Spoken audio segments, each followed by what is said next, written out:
In today's video, I'm going to teach you how to use database views in Notion. Database views let you look at the same set of information from different angles, so you can plan, track, and review your work in the way that makes the most sense for you. Start by opening the database you want to customize in your Notion workspace. This could be a tasks list, a content calendar, a CRM, anything built as a database. You can open a full-page database or an inline one inside a page. Both support views. Remember, changing a view never duplicates your data. It's just a different lens on the same records. At the top left of the database, click the current view name. You'll see a small drop-down arrow next to it. This is your view switcher. It's where all your existing views live and where you'll create new ones.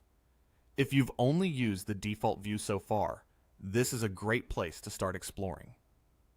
From that drop-down, select Add a View. This opens the setup for a new perspective on your database.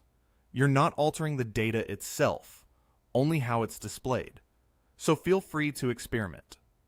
If you're in a shared workspace, make sure you have the right permissions to add views. Next, choose a layout. Table shows rows and columns and is ideal for editing lots of fields quickly. Board groups items into columns, perfect for stages like to do, doing, and done. Calendar places items by date, great for deadlines or publishing schedules. Gallery highlights cards with images or key details, useful for design or assets. List is a clean, compact layout when you want focus without extra visuals. Pick the layout that best matches how you think about the work. Give your view a clear, descriptive name. Names like This Week, By Status, or Content Calendar make it obvious when to use each view. Good naming saves time as your database grows and your team expands. Now, customize. Use filters to narrow down what appears. Maybe only items assigned to you or tasks due this week.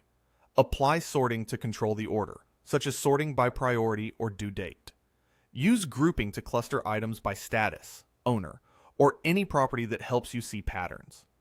In many layouts, you can also choose which properties are visible, so the view stays focused and uncluttered. When you're done, you can switch between views anytime from that same drop-down at the top left. Flip to a calendar to plan, jump to a board to manage workflow, and return to a table to bulk edit, all without changing your underlying data. That's the power of Notion's database views.